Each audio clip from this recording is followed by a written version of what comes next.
Perkenalkan, nama saya Olivia Devi Azhara. Di sini saya akan menjadi moderator dari kelompok saya. Hari ini kelompok kami akan mempresentasikan dari hasil analisis data menggunakan uji ANOVA. Mari langsung saja kita simak penjelasan pertama mengenai latar belakang dan juga teori dasar ANOVA yang akan disampaikan oleh Jadi, uji ANOVA adalah metode statistik yang digunakan untuk membandingkan rata-rata atau mean dari 3 atau lebih kelompok data secara sekaligus. Tujuan dilakukannya uji ANOVA adalah untuk mengetahui apakah ada perbedaan yang signifikan secara statistik antara kelompok-kelompok tersebut. Nah, uji ANOVA terdiri dari dua jenis, yaitu one-way ANOVA dan two-way ANOVA. Nah, pada video kali ini kita akan membahas tentang apa itu one-way ANOVA. Jadi, one-way ANOVA atau ANOVA satu arah adalah jenis uji ANOVA yang paling dasar. Uji ini digunakan ketika kita ingin membandingkan rata-rata dari 3 atau lebih kelompok variabel dependen berdasarkan satu variabel independen yang bersifat kategoris. Nah, contoh sederhananya dalam dunia pendidikan adalah seorang guru ingin mengetahui apakah ada perbedaan efektivitas 3 metode mengajar yang berbeda. Di antaranya terdapat metode ceramah, metode diskusi, dan yang terakhir adalah metode eksperimen. Di sini saya sudah mendapatkan studi kasusnya, yaitu manajer pemasaran melakukan training untuk para sales. Manajer tersebut menggunakan variasi waktu dalam melakukan training, yaitu 3 hari, 4 hari, 5 hari untuk mengetahui waktu training yang paling efektif. Pada setiap sesi training diadakan tes untuk mengetahui peningkatan skill setiap sales. Berikut ini nilai tes para sales selama training. Berdasarkan data tersebut, ini akan diuji one-way ANOVA. Karena studi kasusnya menjelaskan masa training, namun mencari kinerja dari beberapa hari tersebut mana yang lebih efektif. Bisa dilihat di sini kita memiliki 3 variabel dependen, yaitu 3 hari, 4 hari, dan 5 hari. Sehingga kita melakukan uji ANOVA. Jikalau hanya ada 2 variabel dependen, misalnya 3 hari dan 4 hari, kita melakukan summary test atau uji T. Nah, sebelum kita melakukan uji ANOVA, data ini harus dipastikan berdistribusi normal, yaitu dengan cara kita melakukan uji normalitas. Langsung saja kita ke SPSS, kita ke variabel view, kita tulis 3 variabel dependen ini.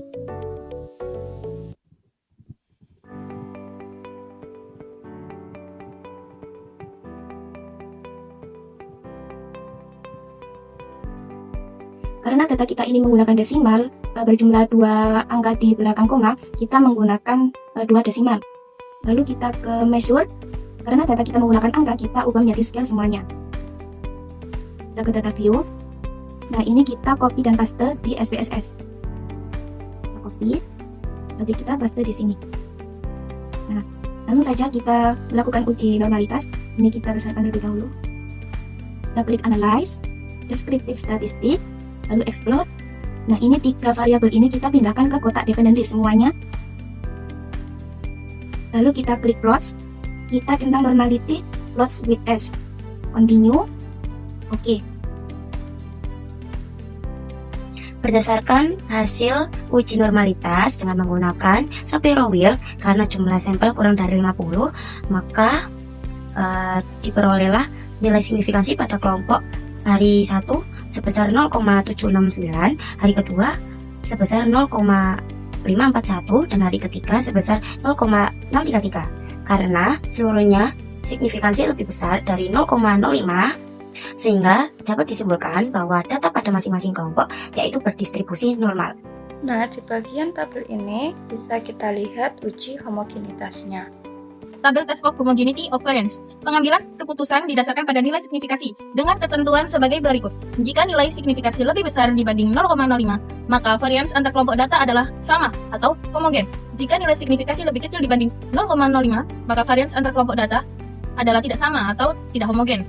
Lalu, berdasarkan hasil output SPSS, diperoleh nilai signifikasinya sebesar 0,994. Karena nilai signifikasi 0,994 lebih besar dibanding 0,05, maka dapat disimpulkan bahwa varians antar kelompok data adalah sama atau homogen. Selanjutnya, kita ke analisis Pohock test. Untuk langkah yang pertama, kita klik analyze, pilih comparements, pilih yang one-way ANOVA, kita pilih yang Pohock.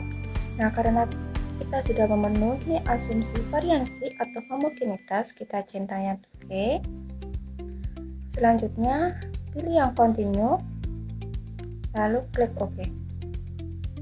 Nah, maka akan muncul tabel Pohock test. Di sini kita bisa membandingkan terperinci seperti 3 sama 4 hari, 3 hari sama 5 hari, dan seterusnya. Di sini ada mean difference, standard error, dan nilai signya. Nah, yang akan kita gunakan itu nilai sig untuk membandingkan apakah perbedaan antara dua kelompok signifikan atau tidak. Di sini apabila nilai signya itu lebih besar dari 0,05, maka perbedaan rata-ratanya itu tidak signifikan. Nah, kalau nilai signya itu kurang dari 0,05, maka perbedaan rata-ratanya nilainya itu signifikan. Nah, kita lihat perbedaannya pertama, 3 hari dan 4 hari. Diperoleh nilai signya itu kan 0,01.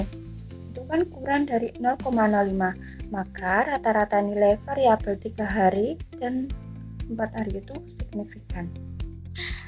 Baik, di sini kami sudah memiliki sebuah data. Selanjutnya kita beralih ke aplikasi SPSS-nya. Kita klik bagian variable view. Setelah itu pada bagian variable view kita kasih namanya.